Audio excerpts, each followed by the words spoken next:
শুভ সকাল বন্ধুরা, কেমন আছো সবাই? আশা করি তোমরা যে যেখানে আছো সুস্থ আছো, ভালো আছো। আমি এইচএসডি চ্যানেল থেকে সবাইকে জানাই আন্তরিক শুভেচ্ছা, অভিনন্দন ও আমার প্রাণ ভরা ভালোবাসা।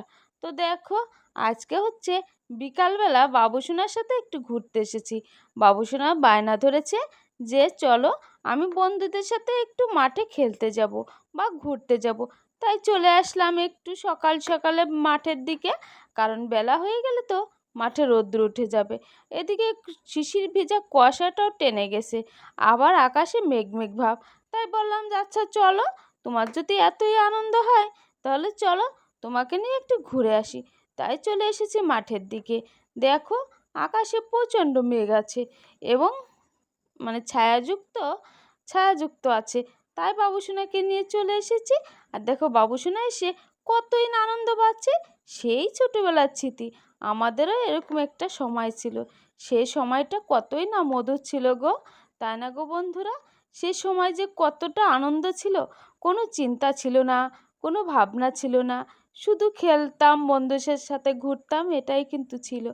আর কেমডে আস্তে আস্তে চলে আসলো শুধু চিন্তা ভাবনা। একটু বড় হয়েই চলে আসলো পড়ালেখার চাপ, মায়ের বকুনি, এসব শুনতে শুনতে আর ভালো লাগতো না।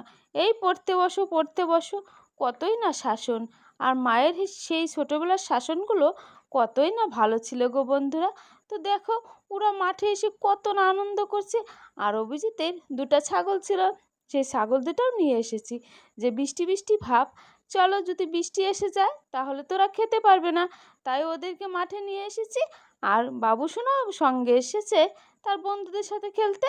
তাই আমি একটু বসে বসে তোমাদের সাথে শেয়ার করছি। দেখো, ওরা কি বলে, ওকে বাট না ওয়াটসে বলে ওরা প্রতিযোগিতা করছে কে জিতবে কে ঠকবে। তাই হাতটা রেখে ওরা কি করতে লাগছে। তো দেখো, বাবুসোনার ছাগলগুলো কিন্তু সেইভাবে খেয়ে যাচ্ছে, খুব তাড়াতাড়ি খেয়ে নিচ্ছে।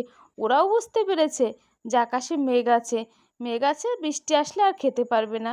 তাই ওরাও তাড়াতাড়ি খেয়ে নিচ্ছে। বলতে বলতে আমি মাঠ থেকে কিন্তু বাড়িতে চলে এসেছি, কারণ বাড়িতে প্রচণ্ড কাজ, গোয়াল ঘরে কাজটা করাই হয়নি। তাই চলে আসলাম আগে গোয়াল ঘরটা পরিষ্কার করার জন্য। কারণ কি, ওরা তো অবলা, ওরা তো নোংরার ভিতরে থাকলেও শোয়, আবার পরিষ্কার জায়গা থাকলেও শো, তাহলে ওরা তো আর বলতে পারে না। তাই ভাবলাম ওদের ঘরটা আগে পরিষ্কার করে দিয়ে আসি। তাই চলে এসেছি গরুর ঘরে। গরু ঘরটা সুন্দর করে ঝাড় দিয়ে দেবো। এখন দেখো বন্ধুরা, গরু ঘরটা সুন্দর করে ঝাড় দিয়ে দিচ্ছি, কারণ কি ওর ঘরটা আগে পরিষ্কার করে দিই, তারপর রান্না বান্নার দিকে যাব। তো দেখো, আমি কিন্তু সুন্দর করে ঝাড় দিয়ে দিচ্ছি। গোবরগুলো আগেই ফেলে নিয়েছিলাম, এখন ঝাড় দিয়ে দিচ্ছি। এই দেখো, ঝাড় দেওয়া প্রায় আমার শেষের ভিতরে চলে এসেছি। আর এতই না আবার গরমও লাগছে। সকাল সকাল হলেও গরমটা প্রচণ্ড, গলা দিয়ে ঘাম ঘয়ে আসছে। তাই আমি গলাটা বারবার মুছতে চেষ্টা করছি। আবার ভাবছি তোমরা কি বলবে, তার জন্য মুছতে পারছি না। তো দেখো, আমি ঠিক গরুঘরটা পরিষ্কার করে নিচ্ছি। এই তো আমার প্রায় পরিষ্কার হয়েই গেছে। গরুঘরটা পরিষ্কার করে রান্নাবান্নার দিকে যাব। ওদিকে বাবা হচ্ছে বাজারে গিয়েছে, কখন যে আসবে বলতেই পারি না। তো আমার গরুঘরটা পরিষ্কার হয়ে গেছে, বাবা ওদিকে ডাকছে। তো দেখো বন্ধুরা, বলতে বলতে কিন্তু বাবা বাজার থেকে ঠিকই চলে এসেছে। আর এই দেখো কি মাছ এনেছে, দেখো তোমাদের দেখাবো এখন। এই তো ঢেলে দিবে। কি মাছ দেখি তো বাবা, কি মাছ? এই দেখো বাবা, কি মাছ এনেছে আজকে আমাদের। এ এই দেখো, দেশি মাছ মনে হচ্ছে, কালো কালো দেখা যাচ্ছে, কারণ অনেক দিন হয়েছে দেশি মাছ খাই না। মানে কই, টাকি, ট্যাংরা, পুঁটি এইসব। তো দেখো, ওই মাছগুলো কিন্তু খুব সুন্দর হয়েছে, কারণ এইসব মাছ রান্না করলে খুবই সুস্বাদু হয়।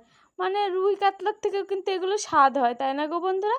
আর ওই যে বাবা একটা ফলি মাছ দেখাচ্ছে, কারণ আগে বলে এই ফলি মাছ অনেকটাই ছিল, এখন তো আর আমরা খেতে পারি না। তাই আমাকে দেখাচ্ছে যেগুলো আগে আমরা কত খেতাম, আর এখন তো তোমরা খেতেই পারো না। আমি বলছি ওগুলো বাদ দাও, তোমাদের সময় তোমরা খেয়েছো, এখন তো আমরা তো চিনিই না। দেখো দেখো বন্ধুরা, অনেক সুন্দর মাছ এনেছে বাবা। এখানে হচ্ছে 200 টাকার মাছ। তো দেখো, সব পদের মাছ আছে কিন্তু, সব পদের শিং, কই, তারপর হচ্ছে একটা পোনা মাছও আছে, আবার দেখা যায় বাম ইত্যাদি, সব পদের মাছ আছে। এগুলো মাছ কিন্তু খেতেও সুস্বাদু হয়, কচুরমুখী এবং কচুরমুখী বেগুন টেগুন দিয়ে রান্না করলে খুবই সুস্বাদু হয়। তো দেখো মাছগুলো কিন্তু কেনার ঠিক ভালোই হয়েছে, তাই না গো বন্ধুরা? বাবা বাজার থেকে এসেছে, এখন এগুলো কেটে রান্না বান্না শুরু করব। সেটা তো তোমাদের দেখানো হলো না। আজকের মতন এখানে বন্ধুরা, সবাই ভালো থেকো, সুস্থ থেকো।